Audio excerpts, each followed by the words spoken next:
তো আজকে আমরা পঞ্চম শ্রেণীর আমার গণিত অর্থাৎ অঙ্ক বইয়ের 189 থেকে 194 পৃষ্ঠা পর্যন্ত আমরা সলভ করব।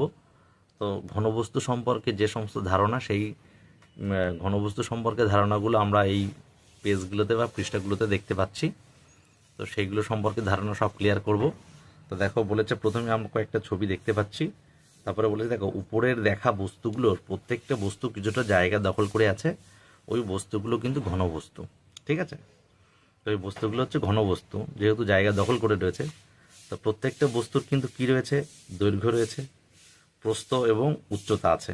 অতএব তাদের তিনটি মাত্রা, এই তিনটি মাত্রা হচ্ছে দৈর্ঘ্য, প্রস্থ আর উচ্চতা। তাই এরা ত্রিমাত্রিক। যেসব বস্তু কিছুটা জায়গা দখল করে থাকে তাদের ঘনবস্তু বলে। তো যাই হোক, ঘনবস্তু কাকে বলে? দেখো, যেসব বস্তু বা পদার্থ কিছুটা স্থান বা দখল করে থাকে, স্থান দখল করে থাকে এবং যার দৈর্ঘ্য, প্রস্থ এবং উচ্চতা আছে, তাদের ঘনবস্তু বলে। যেমন বই, ইট, বাক্স ইত্যাদি।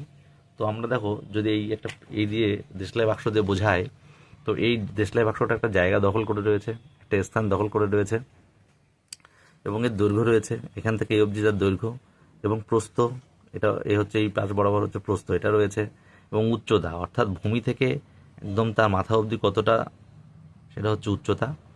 তো এটাও কিন্তু একটা ঘনবস্তু। তাহলে ঘনবস্তু কি আমরা বুঝলাম। তাহলে যেসব বস্তু কিছুটা জায়গা দখল করে থাকে তাদের বলে ঘনবস্তু। তো আমাদের 189 পেজ কিন্তু হয়ে গেল। আমরা তার পরবর্তী পেজে যাচ্ছি। তার পরবর্তী পৃষ্ঠায় দেখো, বিভিন্ন ঘনবস্তুর কতগুলো তল আছে দেখি। তাহলে তল হচ্ছে, আমরা বিভিন্ন ঘনবস্তুর, এখানে বলছে ইট দিয়ে দেখিয়ে দিয়েছে। ইটের এখানে আমরা এটাকে যদি ইট ধরি, বা এটাও ইটের মানে ঘনবস্তুর সঙ্গে এটা মিলে রয়েছে।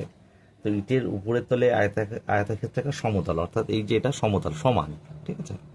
এটা সমান, এটা সমান, এটা সমান, এটা সমতল। তাহলে ইটের এরকম কটি সমতল আছে দেখো, কটি সমতল।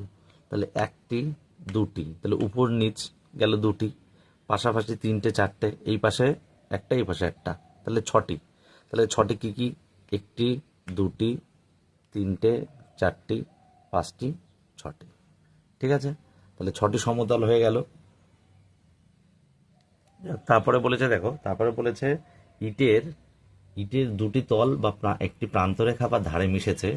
ইটে এরকম কটি ধার আছে। তাহলে আমরা এই দেখো কটি ধার আছে আমরা করব। ইটের দুটি তল, অর্থাৎ দেখো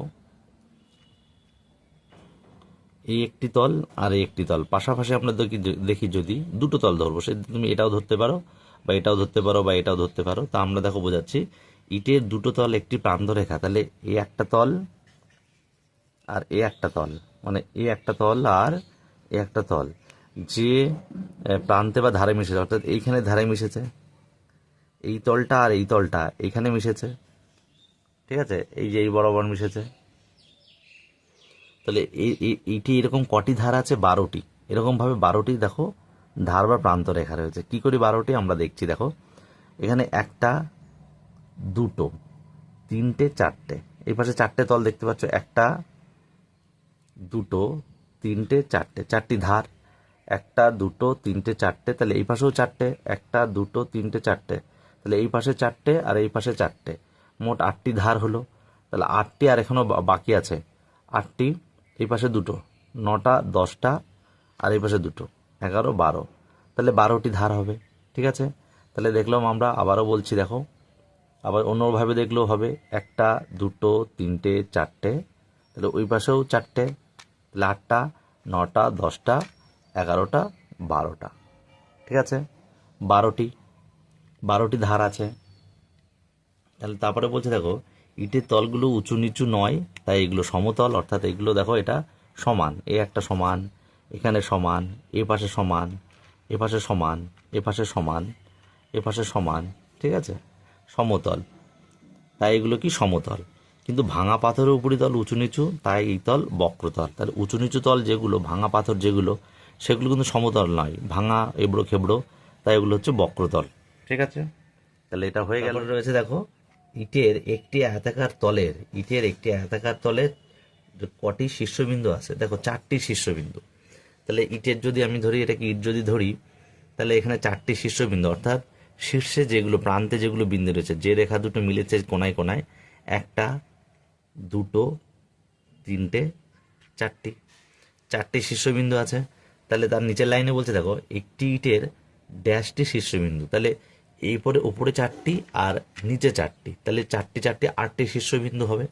ঠিক আছে, যদি আমি একটা ইট আঁকি, দেখো তোমরা, আমরা যদি একটা ইট আঁকি,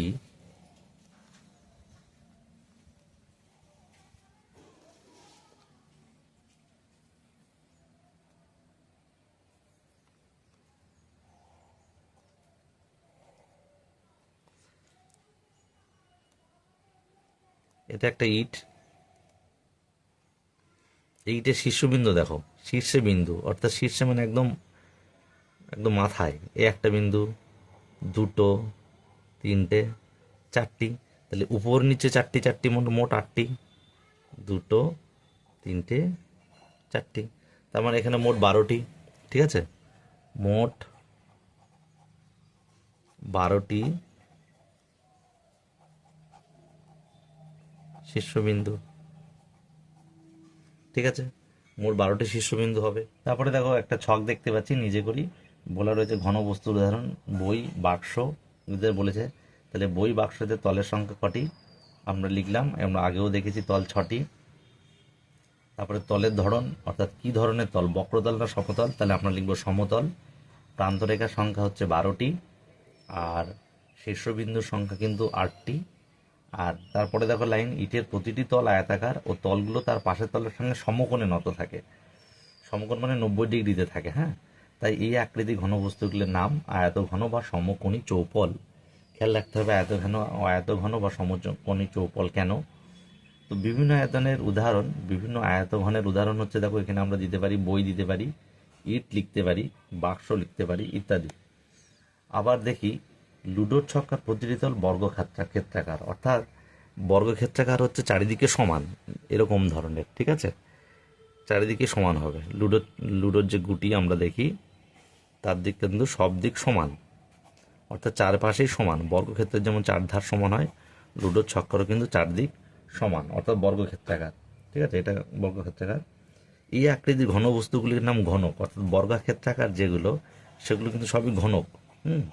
এগুলোকে ঘনক, ঘনক।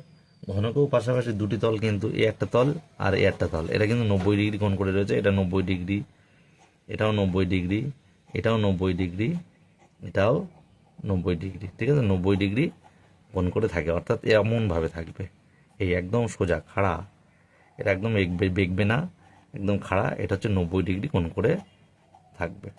ঠিক আছে, 90 ডিগ্রি কোণ করে থাকবে। তো তারপরে দেখো তারপরে একটা ছক রয়েছে কি, যে নিজে করি দিয়ে একটা ছক, দেখো লেখা আমরা দিয়ে নিই, লুডোর ছক্কা দিতে পারি, যার তল সংখ্যা কটি, 6টি, ধার সংখ্যা 12টি, অর্থাৎ শীর্ষবিন্দু 8টি, তোমরা আগেও দেখিয়ে দিলাম একই রকমভাবে। আর তলের ধরন, অর্থাৎ তলের ধরন হবে কিন্তু সমতল। ঠিক আছে, সমতল হবে, তাহলে 190 পেজ হয়ে গেল এটা। তো আমাদের এতক্ষণ আমরা ঘনক বস্তু সম্পর্কে সাধারণ একটা ধারণা নিলাম। এবার কিন্তু ঘন বস্তুর মধ্যে একটা আসবে, সেটা গোলক সম্পর্কে আমরা ধারণা নেব। তো দেখো এখানে বলেছে ফুটবলের একটি মাত্র তল, অর্থাৎ কেন একটি মাত্র তল, যদি আমরা কোনো গোলাকার জিনিস দেখি, এখানে ফুটবল দিয়ে বোঝানো হয়েছে, তো এই তলটা এই দেখো শুধু একরকমভাবেই বেঁকেই গেছে সবসময়, এরকম বেঁকে গেছে। যদি আমরা এইভাবে ধরি তাহলে এইভাবে বেঁকে যাচ্ছে, এর পিছন দিয়ে ওইভাবে বেঁকে যাবে। যদি এইভাবে ধরি তাহলে এইভাবেও বেঁকে যাচ্ছে। তাহলে একটিই তল। ঠিক আছে, এই তলটি আয়তঘনকের তলের মতো নয়, তাই এটি বক্রতল, অর্থাৎ যে তল সবসময় বেঁকে অবস্থান করে, বেঁকেই চলে সামনে, সবসময় দিক পরিবর্তন করে, সেই তলকে বলবো আমরা বক্রতল। ঠিক আছে, তাহলে ফুটবলের আকারের ঘনবস্তুগুলোর নাম গোলক, এগুলো একটা গোলক, গোল একদম। ঠিক আছে, গোলক। তাহলে অর্ধেক গোলককে আমরা কি বলবো, অর্ধগোলক, অর্থাৎ এটা তো সম্পূর্ণ একটা গোলক। তো এখান থেকে যদি আমরা এই বাঁশ বরাবর কেটে দিই, এইভাবে কাটি আর যেভাবেই কাটি, দৈর্ঘ্য বরাবর কাটি বা প্রস্থ বরাবর কাটি, তাহলে কিন্তু একটা অর্ধগোলক হয়ে যাবে, অর্থাৎ তখন হয়ে যাবে কিন্তু একটা এরকম একটা ছবি আমরা পাবো।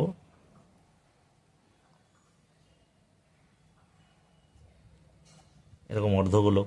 ঠিক আছে, অর্ধগোলকের ছবি পাবো এরকম, অর্ধগোলক।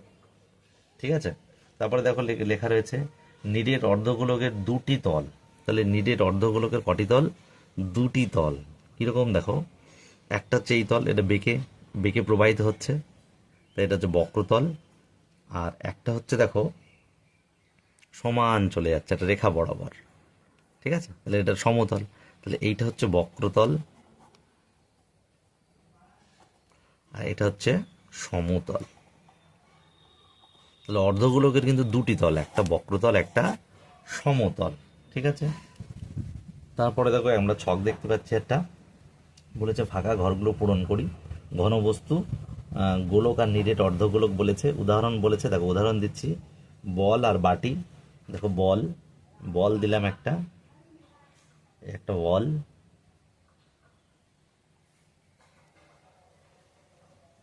আর একটা বাটি যদি দিই, এই একটা বাটি। ঠিক আছে, বাটি দিলাম আর একটা বল দিলাম। তাহলে উদাহরণ দিলাম। এবার তল সংখ্যা, বলের তল সংখ্যা কটি? বলের তল সংখ্যা একটি, সবসময় বেঁকে প্রবাহিত হয়েছে, একটি তল। এই যে একটি তল সবসময় বেঁকে প্রবাহিত হচ্ছে। ঠিক আছে, সে এইভাবে যাও ওইভাবে যাও, আমরা আগেই বললাম। তাহলে আর বাটির বল তল সংখ্যা দুটি, একটা হচ্ছে বক্রতল আর হচ্ছে সমতল, দুটি। এইটা সমতল আর এটা বক্রতল। ঠিক আছে, বক্রতল আর সমতল। তাহলে এবার বলছে তলের ধরন। তাহলে গোলক যেটা, এটা গোলক, এটা বলের উদাহরণ, বল।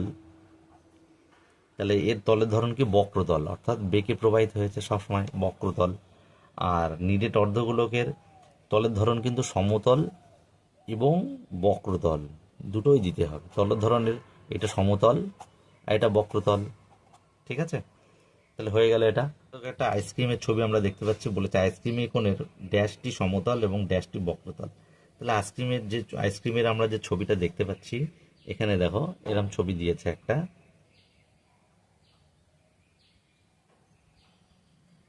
এরকম একটা ছবি দেওয়া রয়েছে দেখো।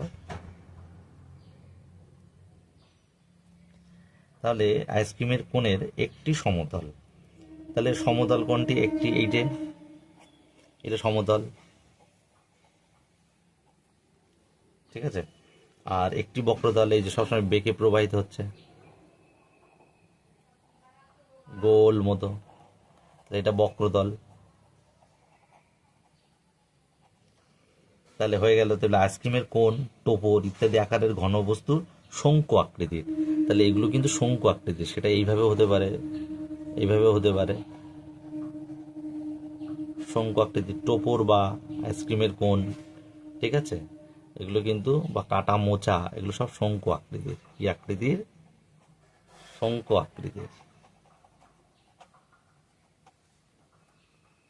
তাহলে শঙ্কু আকৃতির। তাহলে ফাঁকা ঘরগুলো এবার পূরণ করো।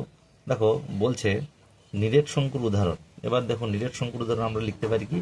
রাজমিস্ত্রির ওলন, ওলন যেটা দড়ি দিয়ে যেটা মাপ হয়, এরকম আকৃতির হয় না? এই যে দেখো, এটা দড়ি, নিচে একটা জিনিস দেখবা তোমরা, এভাবে দেখবে, এভাবে থাকে একটা একটা ধাতব জিনিস, তো এটাকে বলা হয় ওলন। এটা রাজমিস্ত্রিরা ব্যবহার করে। ঠিক আছে, এই যে রাজমিস্ত্রিরা, রাজমিস্ত্রিদের ব্যবহৃত ওলন, এটা দড়ি। ঠিক আছে, এটা ধাতব দণ্ড, এরকম আকৃতির হয়, শেপটা হয় এরকম, শঙ্কু আকৃতির শেপ। তাহলে এর তল সংখ্যা দুটি, একটা হচ্ছে বক্রতল, এটা বেঁকে বেঁকে বেঁকে যেটা প্রবাহিত হচ্ছে, আর একটা সমতল। ঠিক আছে, ওলন বা শঙ্কু যেটা একদম একই রকম। তাহলে তলের ধরন বলেছে একটি সমতল একটি বক্রতল, আমরা লিখবো কি?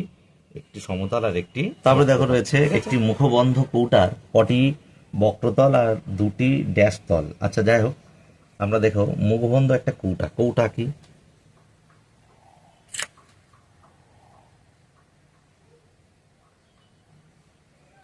তাহলে এটা একটা কৌটো, মুখবন্ধ অর্থাৎ মুখটা বন্ধ রয়েছে।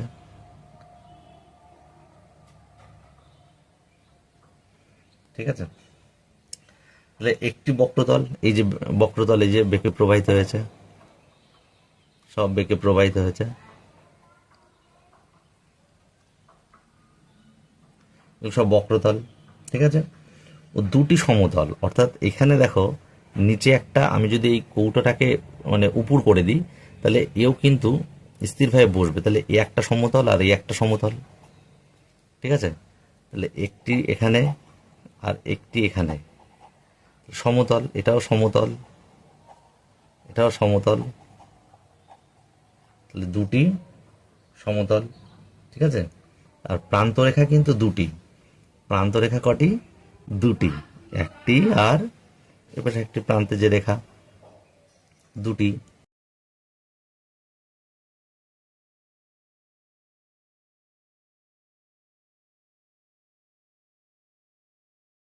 তাহলে আমরা যেটা, এই যে এরকম ভাবে এটা চোঙ বা বেলন বা পাইপ আমরা যদি ধরি, তাহলে এগুলো হচ্ছে, এগুলো চোঙ আকৃতির ঘনবস্তু।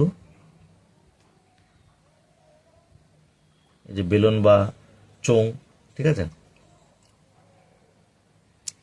তাহলে এর দুটি প্রান্ত রেখা, দুটি প্রান্ত রেখা হয়ে গেল, এর নাম চোঙ বা বেলন। তারপর বলেছে ফাঁকা ঘর পূরণ করি। দেখো নিরেট চোঙের উদাহরণ মুখবদ্ধ কৌটা যদি আমরা বলি, তাহলে তল সংখ্যা কিন্তু এর তিনটি হবে। ঠিক আছে। তাহলে কি কি? দুটি সমতল আর একটি বক্রতল। তাহলে এটা বক্রতল। তাহলে কি হচ্ছে? তিনটে হচ্ছে, তিনটি, একটা দুটি তিনটি। আর তলের ধরন কি? আমরা আগেই বলেছি একটি বক্রতল দুটি সমতল। তাহলে একটি বক্রতল, একটি বক্রতল আর দুটি সমতল। তারপরে দেখো বলেছে কি, ঘনবস্তু দেখি একটা পুরু ফাঁপা নলের ড্যাশটি সমতল ড্যাশটি বক্রতল। তাহলে ফাঁপা নল, আমরা যদি ফাঁপা নল আঁকি, ফাঁপা নল আঁকবো একটি।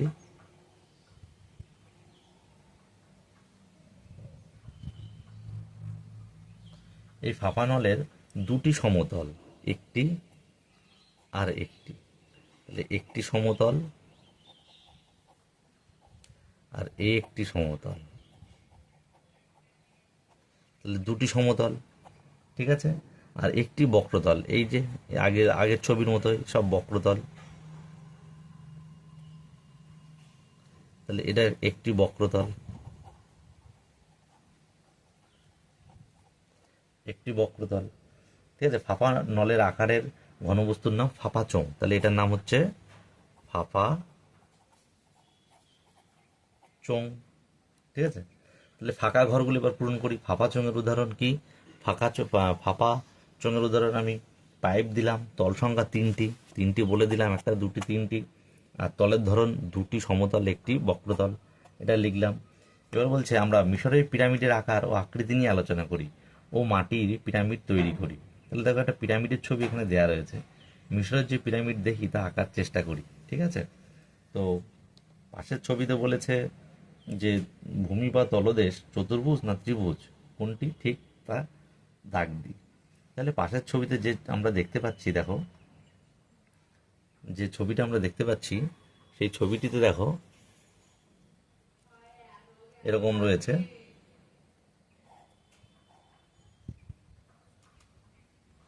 এবার দেখো,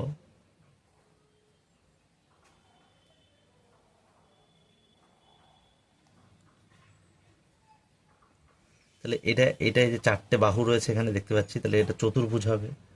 ঠিক আছে। তাহলে চতুর্ভুজে আমরা দাগ দেব। তাহলে এর দেখো, এবার বলেছে যে ড্যাশটি পার্শ্বতল, পার্শ্বতলগুলির আকার কেমন সেটাও আমরা দেখব। তো দেখো কটি পার্শ্বতল দেখো, তাহলে এই পাশে একটি, দুটি, তিনটি, আর ওই পাশে যেটা দেখা যাচ্ছে না, যেটা ওই পাশ দিয়ে দেখতে হবে সেটা ওই পাশ, তাহলে চারটি, চারটি পার্শ্বের তল রয়েছে। ঠিক আছে।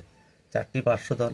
আর পার্শ্বতলগুলির আকার ধরো এই আকার, এই একটা, তাহলে এটা কি ত্রিভুজাকৃতি? এই পাশ দিয়েও দেখলেও কিন্তু ত্রিভুজাকৃতি দেখাবে। দেখো তিনটি বাহু রয়েছে, এই পাশ দিয়ে দেখলেও ত্রিভুজাকৃতি দেখাবে। ঠিক আছে। অনেক সময় প্যান্ডেলের আকৃতি হয়। ঠিক আছে। তো ওই পাশ পিছন দিয়ে দেখলেও ওই পাশে তিনটে ত্রিভুজাকৃতি। ঠিক আছে, ত্রিভুজাকৃতি। তাহলে পার্শ্বতলগুলি অগ্রভাগ ক্রমশ সরু হয়ে একটি পিছে মিশেছে। এই যে পার্শ্বতলগুলি অগ্রভাগ সরু হয়ে কোথায় মিশেছে, তাহলে কোথায় মিশেছে লিখবো আমরা, একটা বিন্দুতে মিশেছে, তাহলে বিন্দু লিখবো এটা। তাহলে এই পিরামিডের মোট তল কটি, তাহলে আমরা কটি তল পেলাম দেখো, তাহলে দেখো কটি তল পেলাম,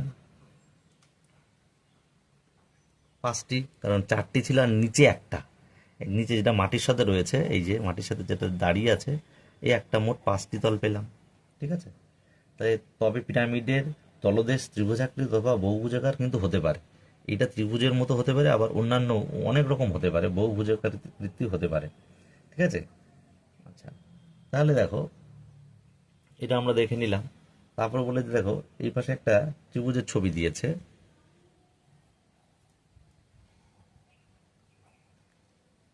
এবং এখানে একটা বিন্দু, তার মানে আমরা এখান থেকে এটা জয়েন করলাম, করার পরে এটা এলাম, তারপর দেখো ছবিটা এঁকে নিই। তাহলে এই যে এই পিরামিডের ভূমি ত্রিভুজাকৃতি, তাহলে ভূমিটা অর্থাৎ যেটা মাটিতে লেগে রয়েছে এটা ভূমি, এটা মাটিতে লেগে রয়েছে, এটা ত্রিভুজাকৃতি। এই পিরামিডের আর এক নাম চতুস্তলক, মানে 4টি তল, তাই চতুস্তলকের মোট কটি তল, 4টি, এবং তলদেশে একটি, এখানে এ একটা যেটা ভূমির সঙ্গে লেগে রেখেছে একটি, আর 3 পাশে 3টি, তাহলে পার্শ্বতল 3টি আর তলদেশে একটি, মোট 4টি। এই চতুস্তলকের প্রতিটি তল কিন্তু ত্রিভুজাকৃতি, এক ত্রিভুজের মতো, একটাও ত্রিভুজের মতো, একটা ত্রিভুজের মতো, সব দিক দিয়ে পিছন থেকে দেখলেও ত্রিভুজাকৃতি। ঠিক আছে, তারপরে দেখো পিরামিডের ধরন দিয়ে যেটা একটা ছক দিয়েছে, তো ভূমি ত্রিভুজাকৃতি দিয়েছে আর ভূমি চতুর্ভুজাকৃতি ক্ষেত্র দিয়েছে। তাহলে ত্রিভুজের ক্ষেত্রে তল সংখ্যা 4টি, ধার সংখ্যা 6টি, শীর্ষবিন্দু 4টি, তলের ধরন সমতল। আর ভূমি চতুর্ভুজাকার ক্ষেত্রে তল সংখ্যা 5টি, ধার সংখ্যা 8টি, শীর্ষবিন্দু সংখ্যা 5টি, এবং তলের ধরন কিন্তু সমতল, যেটা তোমাদের আগেও বললাম। দেখো তারপরে পেজে বলেছে এই ঘনবস্তুর নাম কি, এটা হচ্ছে আয়ত ঘন। তো আয়তাকার রয়েছে, দৈর্ঘ্য প্রস্থ দেখো, দৈর্ঘ্য প্রস্থ এক নয়। ঠিক আছে, দৈর্ঘ্য সব দৈর্ঘ্য কিন্তু এক নয়, বড়টা দৈর্ঘ্য, এটা কিন্তু প্রস্থ। তাহলে এইটাকে বলা হবে আয়ত ঘন। ঠিক আছে, আয়ত ঘন। এর মোট কটি তল, 6টি তল। কি কি, একটা, এ দেখো আমি লিখছি, একটা, দুটো, তিনটে, চারটে, আর এই পাশে সামনের দিকে একটা আর পিছন দিকে একটা, 6টি। তাহলে 6টি তল। পার্শ্বতল 4টি, পার্শ্বে 4টি, একটা, দুটো, তিনটে, চারটে, আর উপর নিচে দেখো 2টি, একটা, 2টি, তাহলে মোট 6টি তল হয়ে গেল। তারপরে দেখো দুই প্রান্ত ত্রিভুজাকৃতি, এ এক প্রান্ত ত্রিভুজাকৃতি আর এ এক প্রান্ত ত্রিভুজের আকৃতি। তাই বলেছে দুই প্রান্ত ত্রিভুজাকার ও পার্শ্বতলগুলি আয়তাকার হলে কি হয় দেখি। পার্শ্বতল মানে পাশের তলগুলি আয়তাকার, দেখো আয়তাকার, এই যে আয়তাকার, এই যে পাশে একটা তল, এই পাশ দিয়ে যদি দেখো দেখবে এই যে এটাও কিন্তু আয়তাকার, এই পাশ দিয়ে, এই পাশ দিয়ে, আবার এই পাশ দিয়ে দেখো এটাও কিন্তু আয়তাকার। যাই হোক, তো আয়তাকার কি হয় দেখি। তাহলে এই ঘনবস্তুর নাম হতো প্রিজম, তাহলে এটার নাম দেবো কি, প্রিজম। আমাদের খেয়াল রাখতে হবে কোনটা প্রিজম, কোনটা শঙ্কু, কোনটা আয়তাকার, কোনটা বর্গাকার, ঠিক আছে, কোনটা ঘনক। তো এটা হচ্ছে প্রিজম। প্রিজমের তাহলে কি বলতে হবে যে দুই প্রান্ত ত্রিভুজাকৃতি, এ এক প্রান্ত আর এক প্রান্ত ত্রিভুজাকার, আর পার্শ্বতলগুলি কিন্তু আয়তাকার, পাশে কিন্তু সব আয়তাকার। ঠিক আছে, পাশে আয়তাকার। তো এই ঘনবস্তুর নাম প্রিজম। এই আকৃতির কাচের ফলক আমরা দেখেছি, এবং এরকম আংটিও আমরা দেখেছি কাচের বা রত্নের, বিভিন্ন ধরনের। যাই হোক, তো দেখছি এর পার্শ্বতল 3টি, পার্শ্বতল কটি, 3টি। তাহলে একটি, দুটি, আর এই পাশ দিয়ে নিচে একটা, 3টি। এই দেখো একটি, দুটি, আর যেটা বসে আছে যদি আমরা বলি এইভাবে যদি দাঁড় করাই, তাহলে এটা 3টি। এই পাশটা সমগ্র, এইটা নিয়ে বসে তো আছে, এটা বসে আছে মাটির সাথে যদি আমরা করি, তাহলে 3টি। তাহলে এবারে 3 লিখে দিই, 3টি। তাহলে দুই প্রান্তে 2টি তল, দুই প্রান্তে 2টি তল, তাহলে এই এক প্রান্তে এক প্রান্তে 2টি। ঠিক আছে, আর দুই প্রান্তে 2টি তল আমরা দেখলাম, দুই প্রান্তে 2টি তল, প্রান্ত মানে শেষে। ঠিক আছে, তাহলে তাহলে দুই প্রান্তে 2টি তল, আগে তো আমরা 3টে দেখেছি, এই পাশে একটা, এই পাশে একটা, এই পাশে, আর দুই প্রান্ত মানে এই একটা তল আর এই একটা তল। ঠিক আছে, এই যে এই একটা তল আর এই একটা তল, তাহলে মোট কটি হচ্ছে, এখানে 3টি আর এই প্রান্তে 2টি, মোট 5টি তল হচ্ছে। তাহলে প্রিজমের দুই প্রান্ত বহুভুজাকার আর পার্শ্বতলগুলো আয়তাকার হলে কি হয় আমরা দেখব। ঠিক আছে, দেখো তার পরের ছবিতে আমরা যাচ্ছি।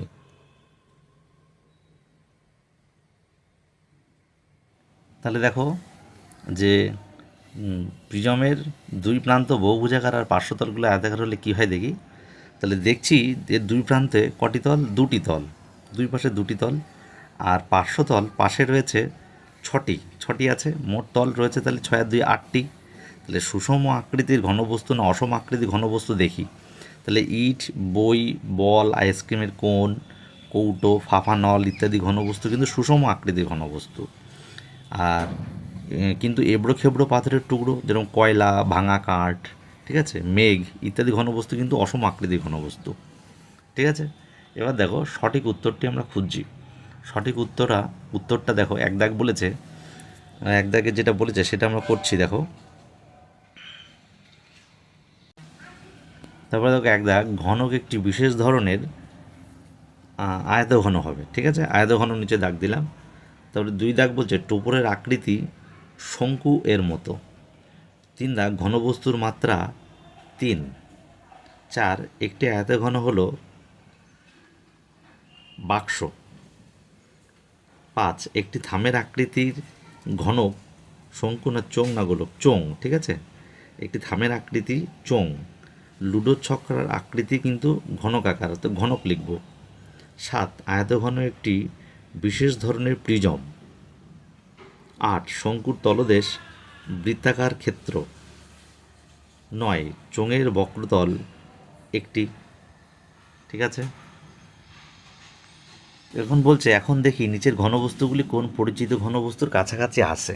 দেখ এখন আমরা গ্লাস অনেকটা চোঙের আকৃতির কাছাকাছি, কিন্তু এখানে বলছে বাটি ড্যাশ আকৃতির, কী লিখবো এখানে, অর্ধগোলক আকৃতির। ঠিক আছে, তারপরে দেখতে পাচ্ছি ধানের মড়াইয়ের উপরের অংশ, তাহলে উপরের যে অংশ ওটা দেখতে পাচ্ছি শঙ্কু আকৃতির এবং নিচের অংশটা কিন্তু চোঙ আকৃতির। তারপরে মুখ খোলা টিন আয়তঘন আকৃতির। ঠিক আছে, মুখ খোলা টিন কিন্তু আয়তঘন আকৃতির। তারপরে দেখো লিখেছে বোতলের আকৃতি চোঙের মতো, এবার বলছে ফাঁকা ঘরগুলো পূরণ করি। দেখো আয়তঘনের প্রতিটি তল কী হবে, সমতল হবে, সমতল। এবার আয়তঘনের প্রতিটি তল তার পাশের তলের সঙ্গে কত ডিগ্রি কোণ করে থাকে, 90 ডিগ্রি কোণ করে থাকে লিখব। 3 দাগ বলছে ঘনকের প্রতিটি তল সমতল বা বর্গাকার। ঠিক আছে, সমতল বা বর্গাকার। তারপরে দেখো 4 দাগ বলছে